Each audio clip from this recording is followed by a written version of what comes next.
Alright, with the State of Origin done and dusted, we look back on the week that was, the final minor bye round, and we went 3 from 5 for our picks. With try scorers, we got 2 from 5. Matt Hazelton came so close. He actually had a few cracks. It ended up being Braden Hamlin-Uele in the middle that would cross the line coming off the pine. And hindsight, we should have seen coming, given that he loves a try celebration. As for the Titans 13 plus, it looked like that was the direction the game was heading, but after their quick tries, it turned into a bit of a grueler. As for the lone red carpet of the week, the goddamn Broncos, my goddamn Broncos, letting us down yet again. They are on a putrid losing streak. Looking at the league leaders, still sitting at the top of the mountain at the moment, the Melbourne Storm, followed by the Panthers, and rounding off the top 4, Sydney, then Cronulla. As for the rest of the 8, we have the Bulldogs, the Dolphins, Manly, and the Cowboys.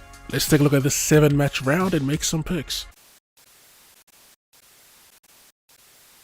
So we kick off round 20 in the capital with the Raiders hosting the Warriors at GIO Stadium, of course, and a couple of huge ins for the Raiders. We have Hudson Young, Jamal Fogarty, and Zach Hosking. With Fogarty back in the 7, Adam Cook drops to 18th man. Young back starting in the second row, and Hosking will be in the 17. Looking at the Warriors, a couple of big outs with no chance of Nickel Klokstad or Marcelo Montoya. So in comes Ali Leatawa, and Roger Tuivasa-Sheck will be moving on the wing for Montoya. As we look to make our picks, looking at their history, Warriors with the slight edge, 24 wins out of 47 played. They last met in Christchurch, which the Warriors did win 18 points to 10, and more recently both teams aren't doing too hot. The home side riding a 4-game losing streak, and the Warriors are 2 and 5 from their last 5, so I'll be jumping on the side of the home team here, pretty much back to full strength. We are just going to back a bounce back, and for a try scorer, we're going to jump on the returning Hudson Young, who does know how to find the line from time to time. So give me the Raiders 1-12 at home. Let's move on. In the second game, we are moving on to Saturday, only the one game on the Friday. We are at Central Coast Stadium, I believe, for the Bunnies versus the West Tigers. One change to the Rabbitohs side, with Cam Murray named to start in the back row.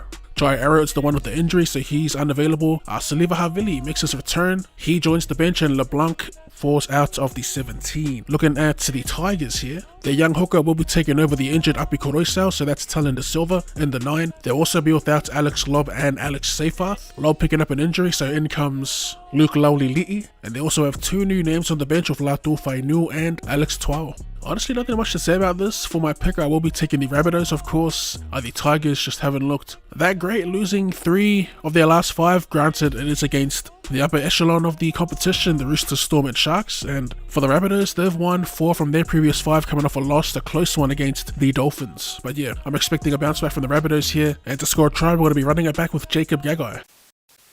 Game 2 of 3 takes us to McDonald Jones Stadium, where the Knights host the Broncos. Looking at the Knights changes first, they do get all their origin stars back, so Bradman Best, Dan Gagai, Kalyn Ponga, as well as Tyson Gamble, who is named that 18th man. For the Broncos, it is the same 17 from round 19, although they have their origin players named. And all but confirmed, apparently Reece Walsh, Payne Haas, and Paddy Carrigan will be backing up. It's believed that Selwyn Kobe will be the only one that won't be backing up.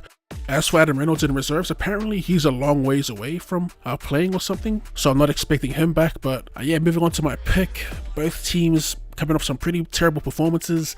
The Broncos, they're like on a 7-game losing streak. It's must-win games, I believe, from here on out. Or it might actually be cooked, but assuming those origin players do back up, I'll be jumping on the Broncos. I get it's a tough ask beating Newcastle on the road, but it is desperate times. 7 losses in a row, man, that's crazy. I'll give us that bounce back, and to score us a try, we're going to jump on Reece Walsh. That's Broncos 1-12. Honestly, what I'm really looking forward to the most is the rematch between Ponga and Walsh, because the last time they played, it was a movie. And to wrap up Super Saturday, now this is what you call a blockbuster. You have the Storm hosting the Roosters at Amy Park. For the Storm, they have a couple of ins. They welcome back Nick Meaney, so he jumps into the center position, Grant moving out to the wing. And they've also named Harry Grant to back up after that origin grueler. For the Chooks, Joseph Sualii returns from his suspension. They also get Radley back, and starting in the front row, they've got Terrell May for the suspended Jared Waerea-Hargreaves. And lastly, all their origin players, Crichton, Collins, Watson, and Lemieux are named to back up, with Sandon Smith and Naufahu White on the bench. So this Roosters team are damn near full strength, right? Obviously no Joey Manu or no Hargreaves, but that's still a pretty solid side. Looking at their stats, the last time they played was back in round 7, where the Chooks did fall at Allianz. They've also got a considerable lead in the head-to-head, winning 30 out of 49 played. Currently 5 from 5, the Storm. have only lost 3 games this season. I have liked the way the Chooks have been looking recently. They're currently 4 from their previous 5, but this will be like their first stiff competition. Actually, they did play the Bulldogs too, while they were on the up and up. There is an interesting stat. Since Brandon Smith has joined the Roosters, they've never beat Melbourne. The last time the Roosters did beat Melbourne was back in round 24 in 2022. As for my pick in this, I will be backing Brandon Smith to break the curse. It's actually a pretty tough game to pick because even Melbourne without their stars, they've actually been able to grind out some pretty valuable wins. But yeah, the Chooks, they're stacked and they're actually starting to fire. So we'll be jumping on them, and we're going to jump on Brandon Smith. Let's see if he can snap this little loss streak he's on against his former side.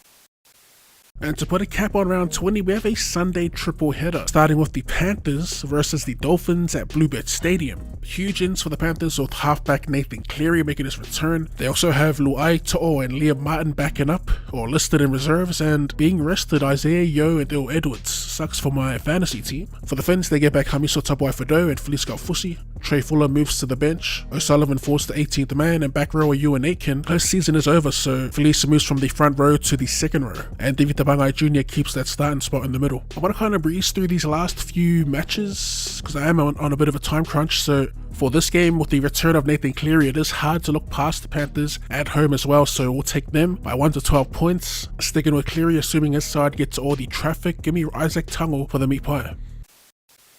The 4 PM game takes us to the Northern Beaches where the Sea Eagles host the Titans. Big ins for the Sea Eagles with both Origin captains set to back up. DCE and Gerbo also, they have Ben Jabojevic back on deck coming off the pine. Jake moving back to 13, Nathan Brown starting in the front row. For the Titans, they get back Mofutu Aika, who's named to start. And that is about it for them. Looking at the form of both teams heading into this, the home side winning 3 from their previous 5 on a back-to-back win streak, I guess. Speaking of win streaks, the Titans are actually on a 3-game win streak heading into this as well. So both teams with a bit of form.